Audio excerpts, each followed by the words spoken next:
Welcome back to Calder Park Raceway. A beautiful sunny day here in Melbourne, and the sun is certainly shining on you, Craig Lowndes. That looked very easy. Thanks, Mark. The car's working fantastically. The guys have done a fantastic job preparing the car. Qualifying was always going to be very tough, but really you've got to be very fast and consistent in the racing, and so far we've been able to do that. But that is only one of three races, 2 to go. Were you surprised to get the jump on Jason off pole position? Well, Jason's been making some great starts all year, and I was hoping we can get a better one, and we're able to do that. And I think Mark got a better one than I, so hopefully I can get jump Mark off the line now. But no, really, that was the plan, and so far so good. I'm sure we'll see you on the podium later on this afternoon. Best of luck. Thanks, Mark. From one Holden star to another, here's a piece of memorabilia that you could have on your wall. Larry Perkins at Hidden Valley, right up in the air. The number is 1-800-888-321. A limited edition print of 500 and all personally signed by Larry himself. Get it on your wall. As we check the finishing positions from race 1, which are, of course, the starting positions for race 2. Lowndes and Scaife, the opening row. Bright and Ingle on row 2. Tander and Crompton. And Bow and Stephen Richards, who came from 12th to 8th. Stephen Johnson, Cameron McConville and Tony Longhurst out of 6. John Falk, Larry Perkins moving up the order too. He had a good race in hit 1. Cameron McLean, Dougal McDougall. Leighton Cranbrook, the 17-year-old, came from 29th to 19th in his first V8 supercar race. Fantastic effort. Rod Nash, Mark Larkham's having a terrible day back there in the field. Paul Radicic lost 2 spoilers in heat 1. He's going to have a struggle too. Jason Bargwanna right back there on the 16th grid. Mike Imrie rounding out that 32nd and final position. There we go, 1 and 2. I would say that Russell is in the dangerous position. You see on the outside of the grid is Ingle, and that by right should be the most grippiest part of the circuit to get a good start. So. Well, Russell came out earlier this week with some fairly strong statements that he wants to take the fight right up to Lowndes. He believes that he can still win this championship. Of course, it's pretty much open because of the big double point situation we explained earlier in the Enduros at the end of the year. So, and if you take into consideration the way that he was menacing Jason Bright at the end of that race, he's got a good race package together. Yeah, well, you've got to have a good race package here. This is a very difficult track. It's bumpy. The weather conditions are cold. The tyres aren't really working up to their optimum temperature, so they're graining fairly heavily on some of these cars. It really is a time when you've got to have a good chassis set up to ride these bumps and cope with these low temperatures. Looks like the Mobile Holden Racing team are doing the best job of that so far. Having said that, though, Scaife did have some tyre trouble in the first one. Yeah, he said his left rear tyre was pretty much on the way out, so it's tough for everybody out there. All right, the revs rise. Get ready. This is race 2 of 3. Lowndes on the inside, Scaife from the outside. Will the enforcer get a good jump? Away we go. And Lowndes popped him down. Look through the middle. It's back. Rather bright, yeah. And Stephen Richards, the outside. Oh, that was a bright start. Look at this. Look at that. That's so tender. Who's got the HRC car? Craig Lowndes.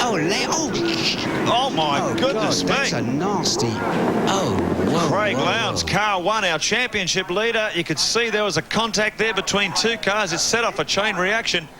And our championship leader, Craig Lowndes, one of the wins cars. Stephen Richards, boy, oh boy. What they want to do is get over there and just make sure that thing, they've got all these fire extinguishers and everything, because if that thing catches fire, that's really very nasty. Look at the drivers running. Yeah. Garth Tander is there, Greg Murphy.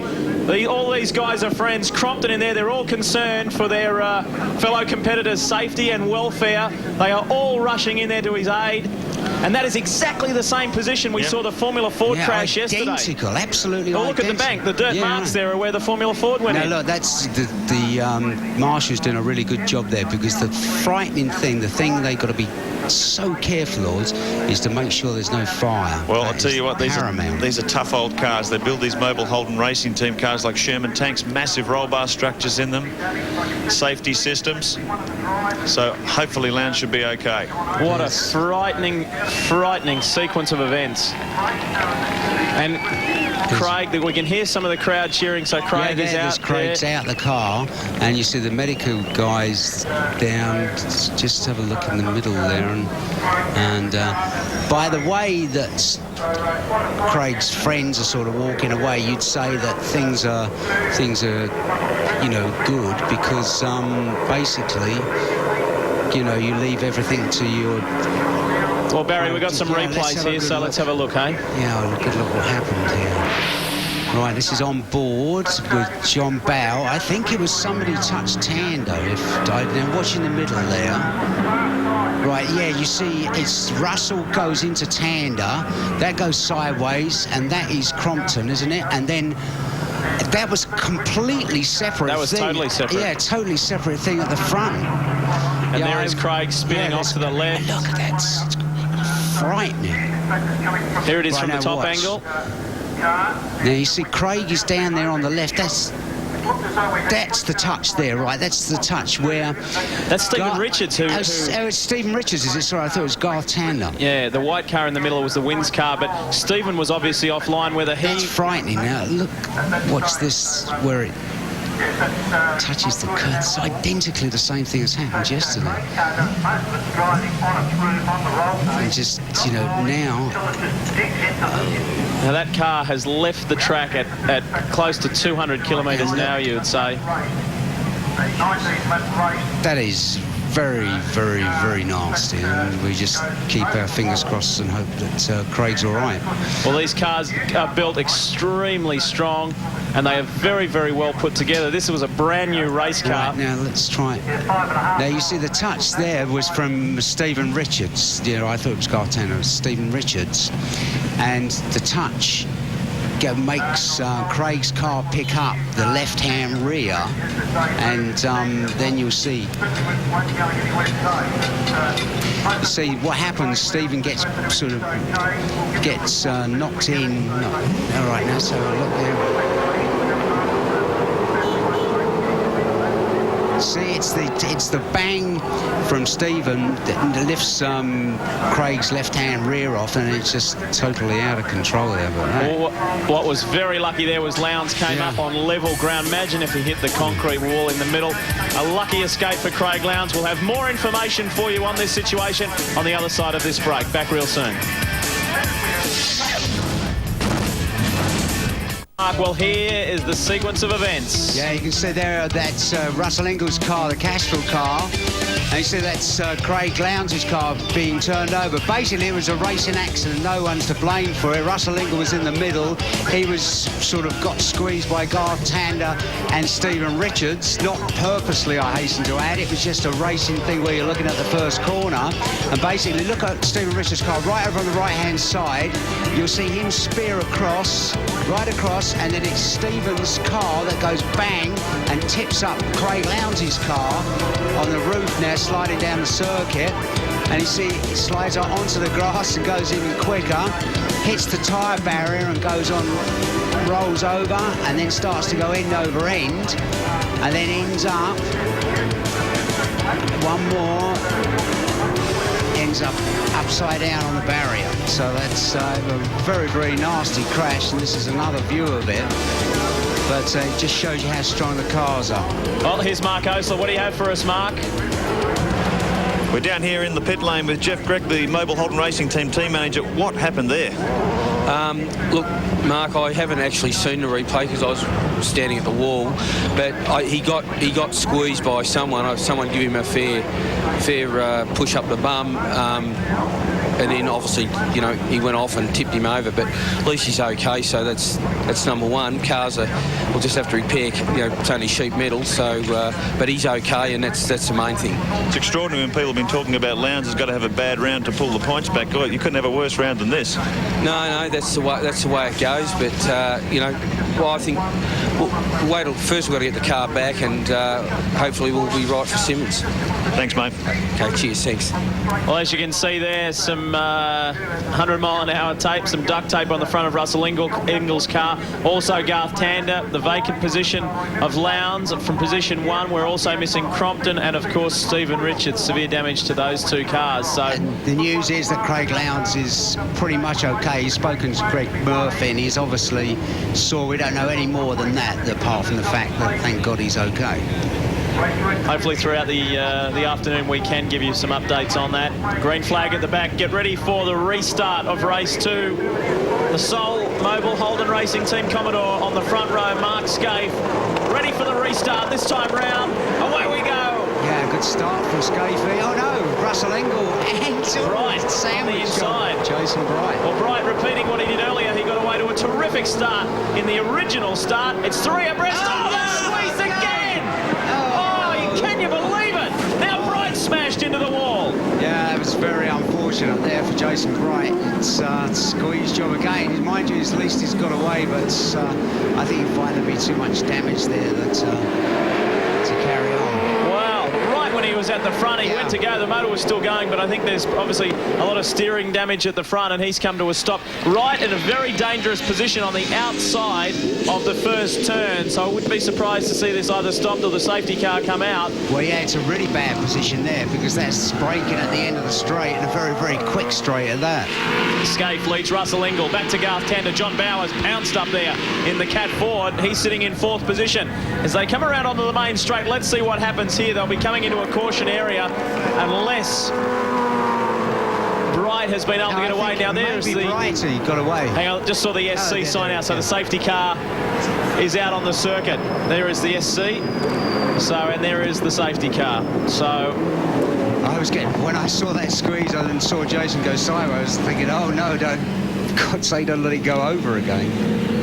Well, Mark, back from the pits, can you believe that? You want me to go back down there again? You can just do a quick run again. Unbelievable. To the gym like this, too. And I just saw that.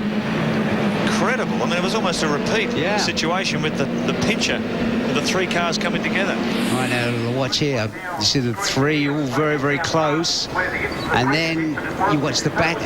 It's just crazy. That's identical. It's a carbon copy, isn't it? Really, they're exactly the same thing. And really, it's nobody trying to be clever and squeeze anybody or anything like that. Because you're really all you're doing is looking at thinking how deep you can get into the corner. Now watch here. They're basically all looking at the corner. See Russell come over, and you know it's really a racing accident.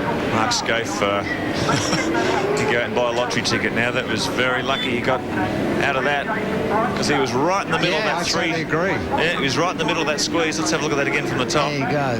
What? Now, Mark Scaife would have been thinking, now where is this going to go? Well, exactly that. And Bright goes across the front. Scaife gets out of it. Both accidents happening at a frighteningly fast section of this circuit. So fast down there, isn't it? Like top speeds, 260 kilometres an hour in a V8 supercar. When you come off at that speed, you can see by Lowndes' accident. There you go, right, slower. Look at this. Jason got a good start, and now if we see we won't see over on the left, but you'll see any minute you'll see Mark's car. You see Mark's car get the tap from the left-hand side from. That's after Bright has gone off. Here's the view from Bowes' Cat Ford. Battle of the Bulge. Here's the squeezer. Right. Crunch.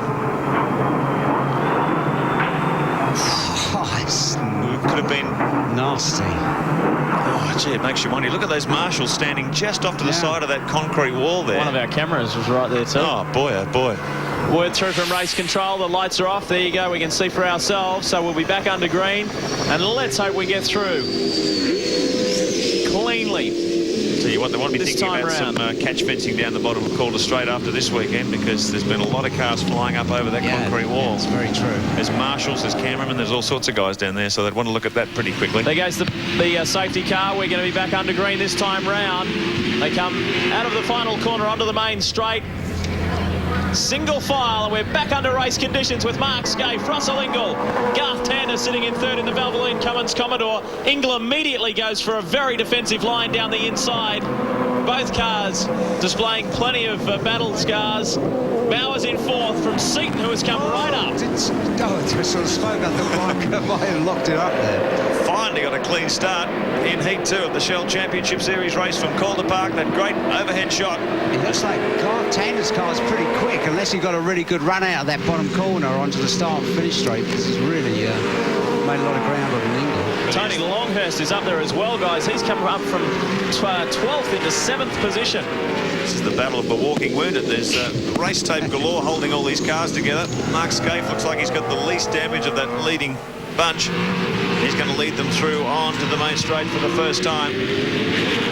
Race has been reduced now to 17 laps. It does look as if Mark is going at a slightly quicker pace than Russell is, because he's pulling out a little bit, and lapped quite a bit quicker that last lap. 56.83 for our race leader, Mark Scafe. Ingle, a 57.4. In fact, everyone else in the 57s. So Scafe is really getting the hammer down now. He would be really pumped up after he's seeing his teammate crash out of this event. He wants to bring it home for Mobile Holden Racing Team. Cameron McConville slipped up on the inside of Tony Longhurst as well, so McConville is up into 7th position. Faulkner doing well inside the top 10, and so too is Larry Perkins after starting the day well back. So Perkins now in the top 10. 2 Castrol Commodores up there.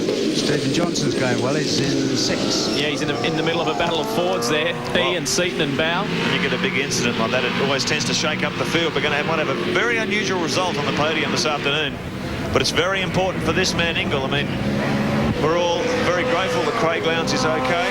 It's terrible that he suffered such misfortune, but what it's done at this critical championship round, it's really going to tighten up this points chase. It's totally amazing. I was talking to Jeff Grech just before, you know, they were sort of forming up to go out on the grid, and he was saying, oh, the boys be worried, you know, I've been getting on the boys' nerves, because I'm saying, look, we can lose this thing. It's quite just as easy as we can win it. Isn't it freakish? Yes, absolutely. Totally there. Garth Tander, who leads a freight train at the moment. John Bowers all over the back.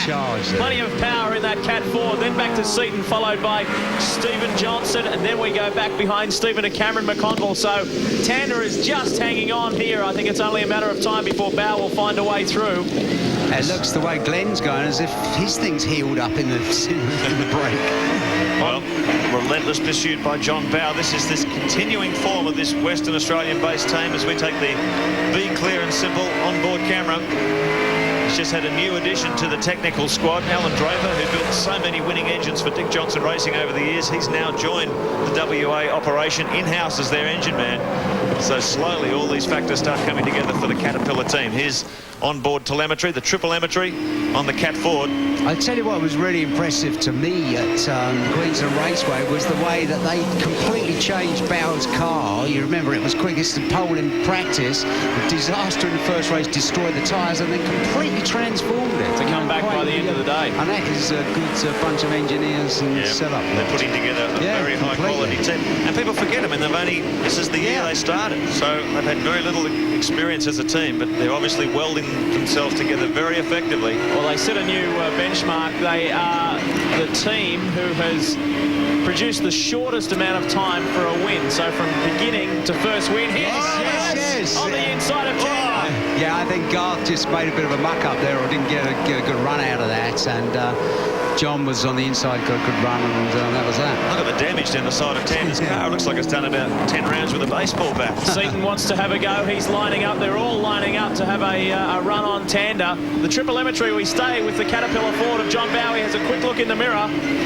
He's got past Tander. Let's have a listen to the Cat Ford.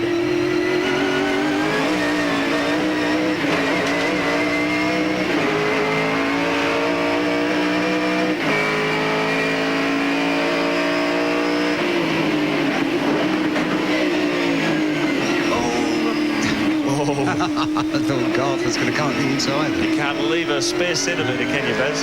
Well, that's the great thing about it. It's just so close, so competitive, so many good guys and cars. You know, it's a fantastic series, isn't it? Speaking of tight, have a look behind in the background, because you've got Stephen Johnson there. You've got Cameron McConville. Larry Perkins has come up. John Faulkner's in the middle of it. Greg Murphy is running 11th. Paul Romano 12th. There is a long line of cars. Look at this. All dicing. That's Faulkner and Longhurst.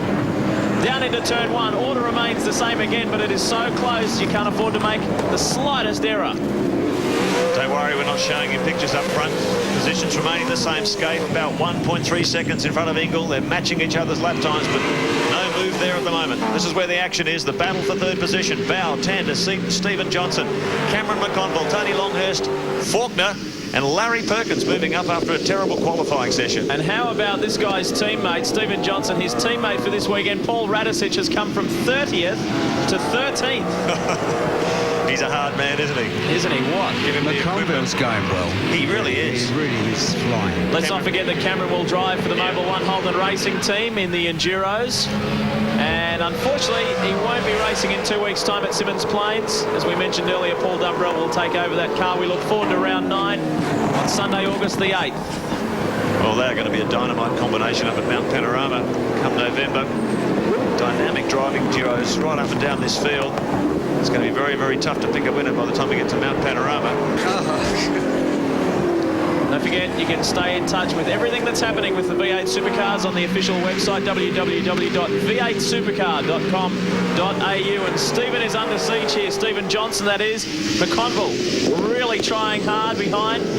Very impressive run by Stephen Johnson. First time back under race conditions in a car since Bathurst. And he's holding steady in 6th position. We ride with the Ford Tickford Racing AUXR8 of 97 champ Glenn Seaton.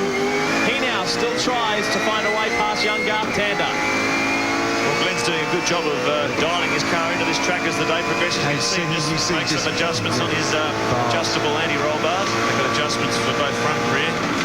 They can really alter the car's handling characteristics.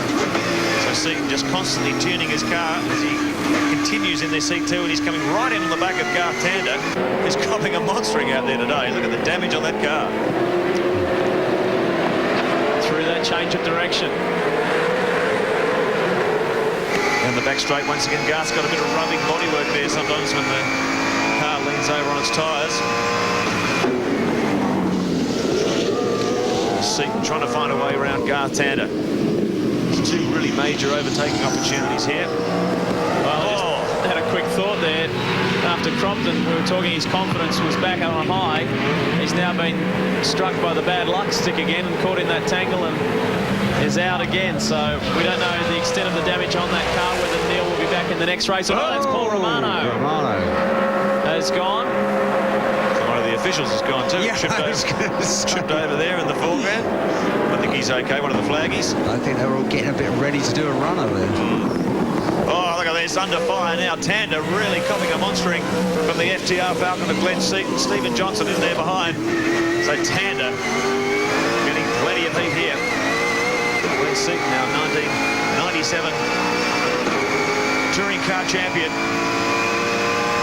Just struggling for speed. He said it's so frustrating. We're up there in the top 10, sure, but we just need to find a couple of more tenths before we're really, really ultra competitive. And finding those 2 tenths is a very, very difficult task. Well, they tested here last week, he and Crompton. I was speaking with team manager Peter Ryan. I said, did you do some... Oh, look, he's... He'd be lucky if actually if he didn't... just thinking he may have stuck the mudguard on the tyre there. Just the bottom of your screen, you can see our new speed line. Yeah, technology. The top yellow line is indicating the car's road speed, as you can see on the right-hand side of the box there. And the red line along the bottom indicates when they're on and off the brakes. This is very similar to the telemetry that the teams look at in the pits after a race. Look and have a look at how they perform. Look at the battle further back between Faulkner and McConville. They're both Faulkner's cars, and McConville's beating the boss at the moment. Tander's got where they had that little coming together, him and Seaton. It looks to me as if the wing is squashed in on the tyre. I don't know how bad it is, but have a look at Tander's right rear. Steve Johnson right on Glenn Seaton now.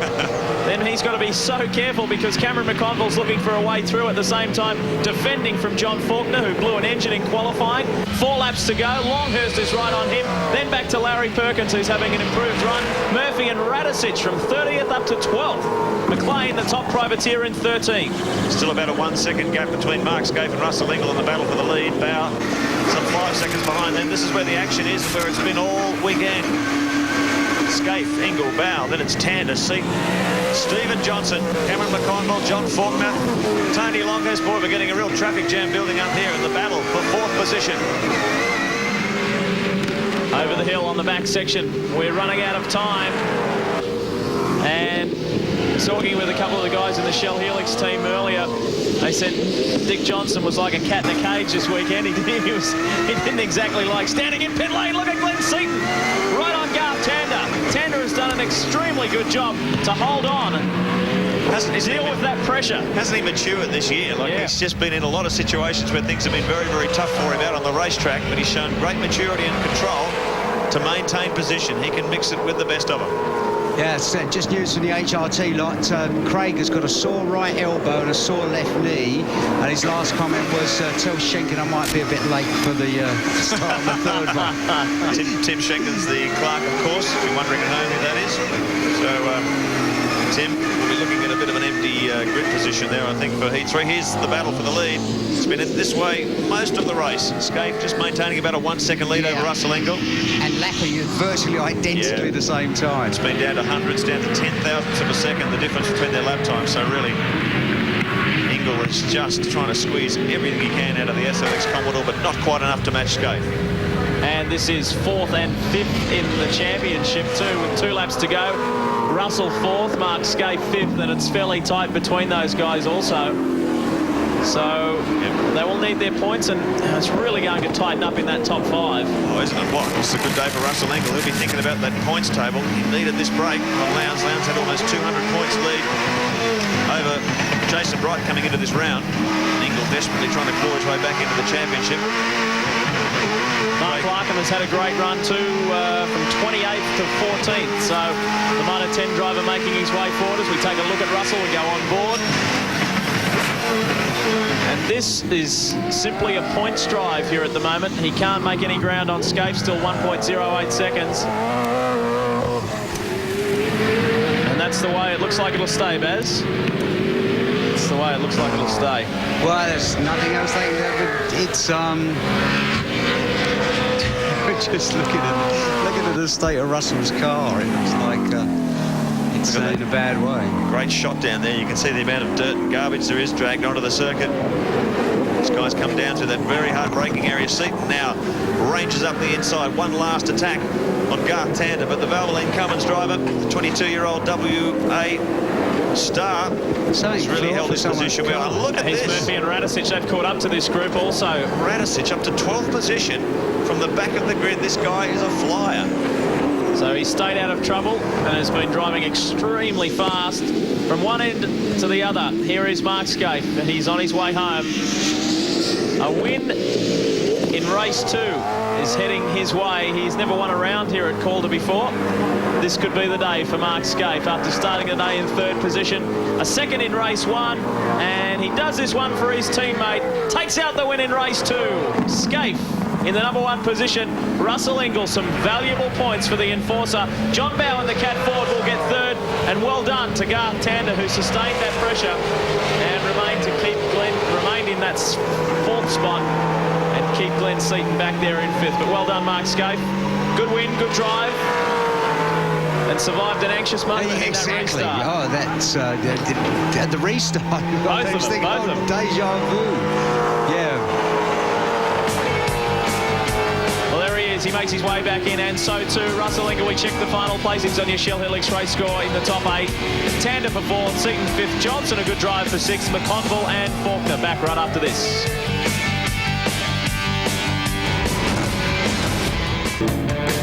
Drama upon drama in the Shell Championship Series. Heat 2 at Calder Park Raceway today. 2 big accidents. Fortunately, the second one wasn't too bad, and Russell Ingall, you're a survivor. What a day. Funny, we were talking about it earlier that we thought it'd be a boring day today. I tell you what a turnaround. Unbelievable. Like a big crash in the first one, and like I looked across and I saw Lowndes upside down skidding on his roof of the grass and doing the same pace as I was on its lid. So unbelievable. Very unfortunate day for Craig, but I guess from a championship point of view, this puts you right back in the hunt if you have a good one today. Well, it's not the way you want to do it, of course, and obviously no one wishes to anyone get hurt, and luckily he's all right. But at the end of the day, I mean, we are picking back a few points. We're just going to make sure we make the next race count. Thanks, mate. Cheers. Something we've been mentioning in the last couple of rounds is this, the official V8 Supercar TV guide. You can pick it up for $6 from your local newsagent, and it's full of great information about the teams, the drivers and the championship. There's a full TV guide in there from your Home of Motorsport Network 10 as well. Now, we congratulate Brian Gonsalves of Morfett Vale in South Australia. He's our latest winner in the Ford competition, and if you'd like to be a winner like Brian, here's how to enter. Raceway. I'd have to say the bumps. It's pretty hard on cars and hard on transmissions. Losing. I don't like losing. I don't want to lose. I want to win. Well, it used to be coming onto the front straight, but now that it's been resealed, I'm hoping that it's going to be fantastic, especially if it rains, because it used to be very slippery, as we know. At the end of the main straight, where you get on the brakes, the car pulls from left to right, and it's quite hairy. Probably when the weather comes on, when it rains, very miserable. But obviously, we do our best, but yeah, probably the rain. Definitely when it's wet coming onto the main straight over all the VHT that the drag cars put down. It's feel like you're in a rally car then.